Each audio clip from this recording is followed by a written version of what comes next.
प्रभु यीशु मसीह के मीठे और प्यारे नाम में एक बार फिर आपको मेरा सलाम कबूल हो। और हम खुदावन के शुक्रगुजार हैं कि एक बार फिर ये मौका मिला कि मैं आपके साथ इस YouTube के द्वारा रूबरू हो सकूं, और जो खुदा मुझे कलाम देता है, जो समझ मुझे देता है, वो मैं आपके साथ बांट सकूं। इन दिनों में जबकि हम अपने घरों में हैं और वक्त मिलता है खुदावन के कलाम को पढ़ने का, उसे बांटने का, लोगों से नहीं मिल पाते हैं, लेकिन खुदावन हमेशा साथ रहता है। एक आयत से मैं आपके साथ शुरू करूंगा, जो कि पहला कुरिन्थियों उसका पहला अध्याय लिखा है। क्योंकि क्रूस की कथा नाश होने वालों के लिए मूर्खता, परंतु हम उद्धार पाने वालों के लिए परमेश्वर की सामर्थ है।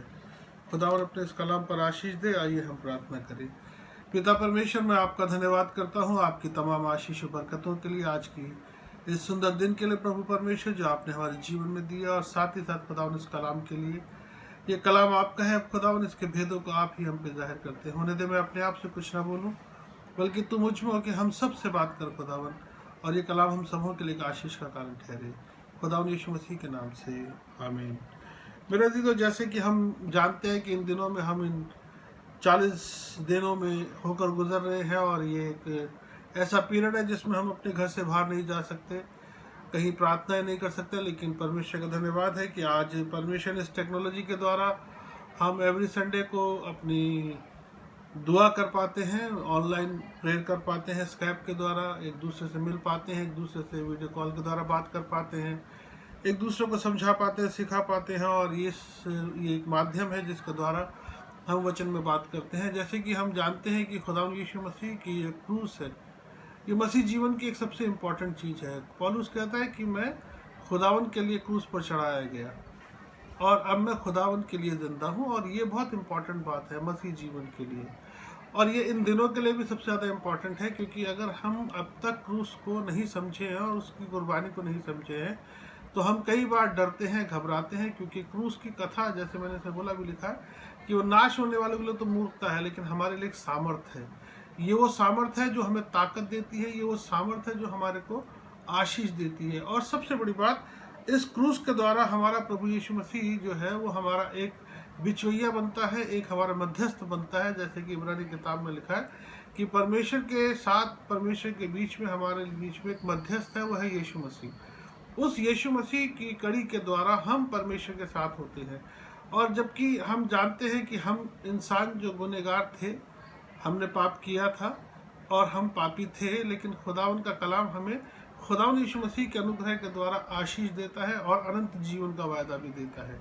और यही एक आनंद है जो हमें समझ में आता है, और यही एक बात है जो हर किसी की समझ में नहीं आती है। ये हर कोई इस बात को समझेगा नहीं। इसीलिए लिखा है कि क्रूस की कथा बहुत सारे लोगों के लिए मूर्खता की बात है, लेकिन हमारे लिए सामर्थ्य की बात है। क्योंकि वो उस अनुग्रह, उस प्यार को नहीं समझ पाए। लेकिन मैं और आप आज बहुत खुश नसीब हैं कि हम उसके प्यार को, उसकी कथा को, उस बात को समझ पाए कि खुदावन का मतलब क्या था। और सबसे बड़ी बात, जैसे कि खुदावन को एक मध्यस्थ की तरह बताया गया इब्रानी किताब में, मध्यस्थ अर्थात एक वकील की तरह। और अगर मैं आपका ध्यान दिलाना चाहूँ तो क्रूस पे जब हम अपने खुदावन यीशु मसीह को देखते हैं, तो हमारे को खुदा का कलाम बताता है कि जब हम रिपेंट करते हैं, जब हम पश्चाताप करते हैं और खुदावन यीशु मसीह को अपना खुदा मानकर उसके साथ अपने जीवन को जीते हैं, तो खुदा का एक बड़ा खूबसूरत वायदा है हमारे जीवन के अंदर। वो वायदा क्या है कि चाहे वो हमारे पुराने गुनाह हो, चाहे वो हमारे प्रेजेंट के गुनाह, और चाहे वो हमारे फ्यूचर के गुनाह, सारे गुनाह उस क्रूस के द्वारा, उस लहू के द्वारा धुलकर शुद्ध होते हैं। और सबसे इंटरेस्टिंग बात जो नजर हमें आती है कि इस अनुग्रह के साथ साथ एक न्याय के साथ द्वारा भी हमें उद्धार मिलता है। परमेश्वर का एक न्याय जो हमारे जीवन के अंदर होता है। क्योंकि आप ये समझ लीजिए कि अगर आप किसी तरह का कोई गुनाह करते हैं, किसी तरह की कोई बात करते हैं, और जब आपको अरेस्ट किया जाता है, तो पुलिस के सामने आपका मुकदमा चलता है, और वो मुकदमा एक मजिस्ट्रेट के सामने चलता है। और फिर वहाँ पर हमारे को एक अच्छे से अच्छा वकील चाहिए होता है, वो वकील जो हमारे लिए वकालत करता है। एक जिक्र बड़ा अच्छा मुझे मिलता है, अगर मैं आपके साथ उसको शेयर करूंगा, जो कि पुराने नियम की किताब जकरिया के अंदर मिलता है। उसका 3रा अध्याय है, उसकी पहली आयत से मैं आपके सामने पढ़ूँ। उसमें लिखा है, फिर उसने यहोशू महायाजक को यहोवा के दूत के सामने खड़े हुए मुझे दिखाई दिया, और शैतान उसके दाहिनी ओर उसका विरोध करने के लिए खड़ा था। यहाँ लिखा है कि फिर मैंने एक दर्शन क्या देखा। यहाँ पे जकई बताता है कि मैंने यहोशू महायाजक को खुदा के सामने खड़े देखा। और उसके दाहिनी ओर कौन खड़ा है? एक शैतान खड़ा है जो उसका विरोध कर रहा है। इसी तरह का मंजर अगर हम देखें तो हमारे जीवन के अंदर भी हो सकता है कि खुदावन जो है वो हम खुदा के हजूर खड़े हैं और खुदावन जो है वो हमारे जीवन के अंदर हमारा न्याय करने के लिए तैयार है। लेकिन अगर हम किसी भी जगह जाएं, किसी भी कोर्ट में जाएं, कहीं भी जाएं, तो अगर कोई एक अच्छा वकील हमारे साथ होता है, एक सच्चा वकील हमारे साथ होता है, तो वो हमारा मुकदमा लड़ता है, उस मुकदमे को वो हमें जीत दिलाता है, उसके सामने अपनी बात करता है। तो आज हम देखते हैं कि हमारा वकील कौन है। हमारा वकील वो प्रभु यीशु मसीह है, जो इसमें लिखा है कि शैतान उसकी दाहिनी ओर उसका विरोध करने के लिए खड़ा था। तब यहोवा ने शैतान से कहा, हे शैतान, यहोवा तुझको घुड़के, यहोवा जो यरूशलेम को अपना लेता है वही तुझे घुड़के, क्या ये आग से निकाली हुई लुटकी सी नहीं है? उस समय यहोशू जो दूत के सामने मैले वस्त्र पहने हुए खड़ा था, तब दूत ने जो उसके सामने खड़े थे कहा, इसके मैले वस्त्रों को उतार दो। यहाँ एक बड़ी साफ सी बात है कि परमेश्वर उस शैतान को डांट रहा है, लेकिन साथ ही साथ वहां पर एक चीज क्या दिखाई जा रही है कि यहोशू महायाजक जो है वो मैले कपड़े पहनकर खुदा के सामने खड़ा हुआ है। मैले कपड़े का अर्थात वो अपने गुनाहों के साथ वहां खड़ा है, उस गंदगी के साथ खड़ा है। अगर आज और मैं अपने जीवन को देखें तो मैं जब कभी भी इस बात को महसूस करता हूं तो मैं महसूस करता हूं पौलुस की इस बात को कि मैं सबसे बड़ा गुनहगार था, खुदा यीशु मसीह मेरे लिए आए और वो उन गंदे कपड़ों के द्वारा, उस मैले कपड़ों के द्वारा, उस गुनाहों से भरे हुए कपड़ों के द्वारा मैं खुदावन के हजूर खड़ा था और मेरे पास बचने का कोई जरिया नहीं था, मेरे पास बचने का कोई रास्ता नहीं था। लेकिन हम यहाँ पर क्या देखते हैं कि एक दूत और खड़ा है वहां पर, और वो दूत क्या कहता है? वो दूत क्या, उस समय वह दूत यहोशू जो दूत के सामने मैले वस्त्र पहने खड़ा था, तब दूत ने उसे सामने खड़े से कहा, अपने सामने खड़े वाले से कहा, इसके मैले वस्त्र उतारो। और फिर उसने उससे कहा, देखो मैं तेरे अधर्म दूर किए और मैं तुझे सुंदर वस्त्र पहना देता हूँ। तब मैंने कहा, इसके सिर पर एक शुद्ध पगड़ी रखी जाए। अतः उन्होंने उसके सिर पर याजक के योग्य शुद्ध पगड़ी रख दी और उसको वस्त्र पहनाए। और उस समय यहोवा का दूत पास ही खड़ा था। और यहाँ कितनी खूबसूरत बात देखिए कि उस दूत ने क्या किया? उस दूत ने वहां खड़े एक इंसान से कहा कि इसके मैले कपड़े उतार दो और इसको शुद्ध कपड़े पहनाओ और शुद्ध पगड़ी पहनाओ, उसे साफ कपड़े पहनाओ। और यहाँ पर वही चीज हम इस बात को देखते हैं, जो क्रूस की कथा की बात हम जब करते हैं तो खुदावन यीशु मसीह इस दुनिया में मेरे और आपके गुनाहों की खातिर आया।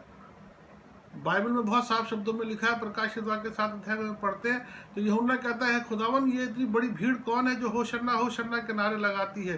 तब वहां पे खुदा उसको दर्शन में बताते हैं, उसे कहते हैं कि ये बड़ी भीड़ है जिन्होंने अपने वस्त्र मेमने के लहू से धोकर शुद्ध किए हैं। और आज हम इस बात को देखते हैं कि खुदावन ने हमारे ऊपर वो जो गंदे कपड़े थे, जो गुनाहों के कपड़े थे, उसको उतार दिया। खुदावन यीशु मसीह एक हमारा ऐसा मध्यस्थ है जिसने उसको उतार दिया, उस शैतान को हमेशा के लिए खामोश कर दिया। और उसको खामोश करने का एक बहुत सिंपल सा एक और एग्जाम्पल मैं आपको बताता हूँ, जो आपको मिलेगा कलूसियों की किताब उसका 2 अध्याय। वहां पे इस तरह से लिखा हुआ है, उसने तुम्हें भी जो अपने अपराधों और अपने शरीर की खतना रहित दशा में मुर्दा थे उसके साथ जिलाया और हमारे सारे अपराधों को क्षमा किया। यह वचन में बहुत साफ शब्दों में क्या कहा जा रहा है? कहा है कि उसने, हम जो खतना रहित थे, अर्थात हम जो खुदा के लोग नहीं थे, हम जो अपने पाप की दशा में मरे हुए थे, मुर्दा थे और अपने अपराधों में फंसे हुए थे, उसने हमारे अपराधों को क्षमा किया और विधियों का वो लेख जो हमारे नाम पर था और हमारे विरोध में था उसे मिटा डाला। जैसे हम यहाँ देखते हैं, वह शैतान जो यहोशू के पास खड़ा है और वो उस पर बहुत सारे इल्जाम लगा रहा है, बहुत सारी बातें कर रहा है। तो इसी तरह से जो हमारे ऊपर विधियों का लेख था, वो जो हमारे ऊपर एलिगेंट्स थे, वो हमारे ऊपर जो गुनाहों का एक पूरा का पूरा पोथा था, पूरी की पूरी चीजें थी। यह कलाम क्या कहता है कि उसने क्या किया? उसने विधियों का वो लेख जो हमारे नाम का था, हमारे विरोध में मिटा डाला और उसे क्रूस पर कील से जकड़कर हमारे सामने से हटा दिया। और उसने प्रधानता और अधिकारियों के ऊपर से उतार कर उनका खुलेआम तमाशा बनाया और क्रूस के द्वारा उन पर जय जयकार की ध्वनि करी। कितनी खूबसूरत बात यहाँ लिखी है कि उसने वो जो विधियों का लेख हमारे अगेंस्ट था, जो मेरे अगेंस्ट था, जो आपके अगेंस्ट था, वो जो पापों का लेखा था, वो जो मैले कपड़े थे, वो जो गंदे कपड़े हमने पहने थे, वो जो गुनाह की गठरी हमने डाली हुई थी, खुदा ने उसे उतार दिया और क्रूस पर से उस प्रधान आत्माओं का, उस शैतान की आत्माओं का, उस शैतान का खुलेआम तमाशा बना दिया और आपको और मुझको परमेश्वर के बेटे और बेटियां होने का अधिकार दे दिया। इसलिए मेरे अजीजों, आज मैं आपको एक तरह से मोटिवेशन देना चाहता हूं कि ये जो बीमारी है, ये जो परेशानी है, ये जो दिक्कतें हैं, ये किसी भी तरह की परेशानियां, दिक्कतें हमारे जीवन के अंदर कोई तकलीफ नहीं दे सकती, बल्कि हमारे पास एक आनंद की बात है, एक बड़ी खुशी की बात है कि जैसे कि खुदा कहता है कि तुम्हारे नाम उस जीवन की पुस्तक में लिखे जाएंगे। आज मेरा नाम, आपका नाम उस जीवन की पुस्तक में लिखा हुआ है। आज मैं इस बात को जानता हूं, आप इस बात को जानते हैं कि हम खुदा के पास जाकर रहेंगे। ये कुछ समय का दर्द है, कुछ समय की तकलीफ है, लेकिन एक दिन अल्टीमेटली हमें वहां जाना है, उस खुदा के पास जाना है, क्योंकि खुदा का कलाम कहता है कि खुदावंद यीशु मसीह का लहू हमारे सारे गुनाहों को धोकर शुद्ध और पवित्र करता है। तो आज वही मौका है, आज वही टाइम है कि अगर आज भी हमने पूरी तरह से अपने आप को खुदा को समर्पित नहीं किया है, आज भी हमने पूरी तरह से खुदा को नहीं जाना है। देखिए, सबसे इंपॉर्टेंट बात है, खुदा के पास आने में पहली चीज तो हमें न्याय मिल जाता है। न्याय किस चीज का मिलता है? कि वो न्याय मिलता है कि अब हमारे अगेंस्ट किसी तरह का कोई गुनाह नहीं होगा, क्योंकि हमारा मध्यस्थ हमारे साथ खड़ा है। दूसरी इंपॉर्टेंट चीज, हमें उसका अनुग्रह मिलता है।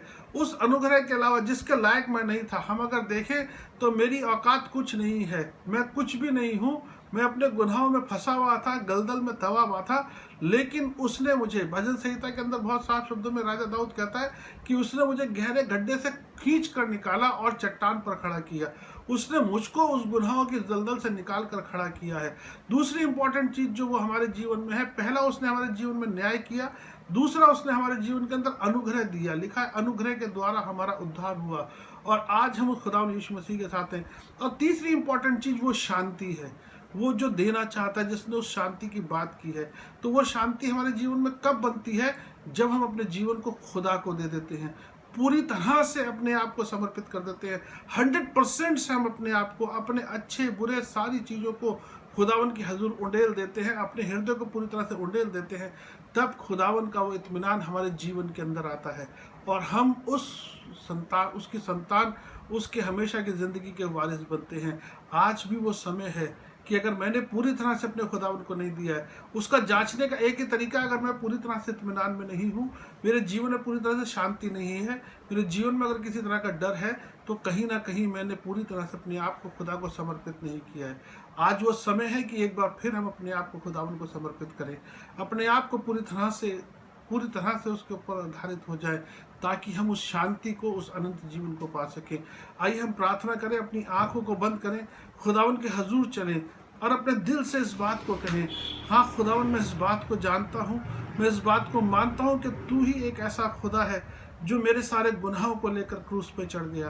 खुदावन, आज मैं अपनी सारी गलतियों को, अपनी सारी कमियों को मानता हूँ और तुझसे दुआ करता हूँ खुदावन कि मुझे वो नया हृदय दे, नई आत्मा दे, ताकि मैं तुझ में होकर आगे बढ़ने वाला हो सकूँ। क्योंकि खुदावन, तेरे बिना मैं कुछ भी नहीं हूँ। अगर तू ना हो तो खुदावन मेरा जीवन कुछ नहीं है। एक बार फिर प्यारे खुदावन, मैं अपने सुनने वाले हर भाई को, अपनी बहन को, तमाम अजीज़ों को तेरे हाथ में देता हूँ और तुझसे दुआ करता हूँ, जिन्होंने आज ये प्रार्थना की है, जिन्होंने आज एक बार फिर तुझे अपने आप को तेरे अधीन किया है और अपनी कमजोरियों के साथ तेरे पास आए हैं,